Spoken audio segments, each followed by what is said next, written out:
পর্দা উঠেছে কান ফিল্ম ফেস্টিভ্যালের ৭৭তম আসরের। এদিকে মেয়েকে নিয়ে কান উৎসবে হাজির হয়েছেন ঐশ্বরিয়া রায় বচ্চন। তবে একটা বিষয় নিয়ে ট্রলের শিকারও হয়েছেন তিনি।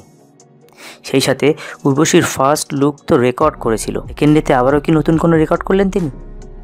কান যে কিয়ারা আদভানির ফার্স্ট লুক দেখে সবার মাথা নষ্ট, হলিউড অ্যাক্ট্রেস অ্যানায়া টেইলরও কম যান না। এবার কান উৎসবে চারটা গেটআপ নিয়ে হাজির হয়েছেন তিনি। এছাড়াও ছিলেন সেলেনা গোমেজ সহ আর অনেকে। তবে বাঙালিরাও কিন্তু কম যান না। এই দেখুন, বাংলাদেশি অভিনেত্রী আসনা হাবিব ভাবনা কাক পোশাকে হাজির হয়েছে কান ফিল্ম ফেস্টিভ্যালে। যাই হোক, কান ফিল্ম ফেস্টিভ্যালে কী হলো, কে কী করলো, কী ঘটলো, কে কী পরলো, আর কার পোশাকের কতই বা দাম, সব কিছুই শেয়ার করছি। প্রথমে আসি ঐশ্বরিয়া রায় বচ্চনের কাছে। কান ফিল্ম ফেস্টিভ্যালে ঐশ্বরিয়া থাকবে না, সেটা কি ভাবা যায়? এবারের কান চলচ্চিত্র উৎসবের আসরে ঐশ্বরিয়া হাজির হয়েছে তার মেয়েকে নিয়ে, এবং সে পরেছিল ব্ল্যাক অ্যান্ড গোল্ডেনের বিশাল গাউন। তবে অ্যাশের এই পোশাক কেউ প্রশংসা করলেও অনেকে বলছেন পোশাকটা খুব একটা জমল না। তা হলো, ঐশ্বরিয়ার ড্রেস নিয়ে যতই সমালোচনা করুক না কেন, ঘুরে ফিরে কিন্তু কয়েক বছর পর তার ড্রেসেই সবাই কপি করে।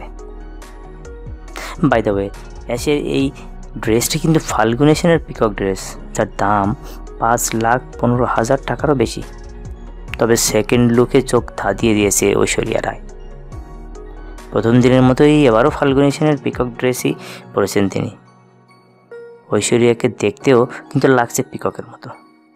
অনেকেই মনে করছে ঐশ্বরিয়া ইজ ব্যাক। তবে হেটার্সরা কিন্তু সমালোচনা করতে ছাড়েনি।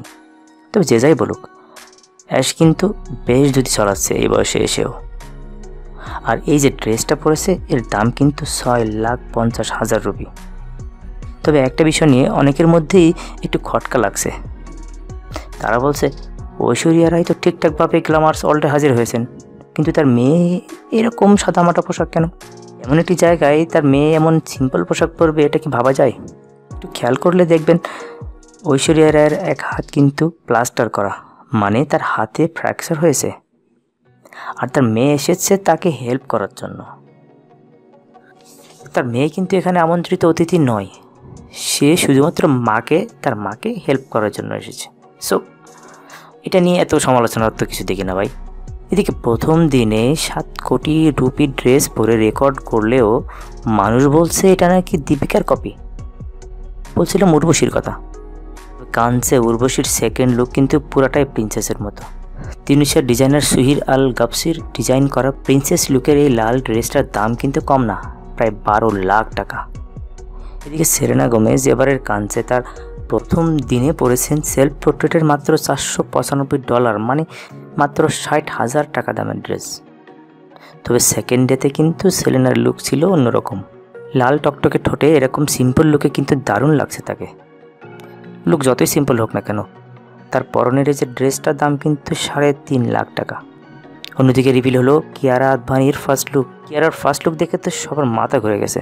কিয়ারার ড্রেসটি ডিজাইন করতে খরচ হয়েছে কিন্তু 5.5 লাখ রুপি। পাবলিক কিন্তু কিয়ারার ড্রেসের বেশ প্রশংসাই করছে। সকলে বলছে এবার কানসে সবাই শুধু কিয়ারাকেই দেখবে, কারো চোখ সরবে না। এবার আসে আমাদের দেশি আসনা হাবিব ভাবনার কাছে। এত তারকার মেলায় সেও কম যায় না। আসনা হাবিব ভাবনা এবার কানসে হাজির হয়েছে ক্রো গাউন পরে, মানে কাক পোশাকে। আসনা হাবিব ভাবনার প্রিয় পাখি কিন্তু কাক। সে বেশ কটি ইন্টারভিউতে একথা বলেছে যে মানুষের থেকে কাক নাকি খুব ভালো বন্ধু, তাই হয়তো তার পোশাকে কাককে নিয়ে হাজির হয়েছেন। সবাই তার ড্রেসের প্রশংসা করলেও কেউ আবার বলছেন সব ঠিকঠাক আছে, কিন্তু ড্রেসটা একটু আয়রন করে নিতে পারতো না। তবে এখানেই কিন্তু শেষ নয়। টানা 25 তারিখ পর্যন্ত চলবে কানসের 77তম এই আসর। এখনও জ্যাকলিন ফার্নান্দেজ, এমা ওয়াটসন সহ আরও অনেক হলিউড বলিউড সেলিব্রিটির লুক রিভিল হওয়ার বাকি আছে। যারা আরও বেশি আপডেট পেতে চান আমাদের সঙ্গে থাকুন। আর এদের মধ্যে কার লুক আপনার সবথেকে ভালো লেগেছে সেটাও জানাবেন কিন্তু।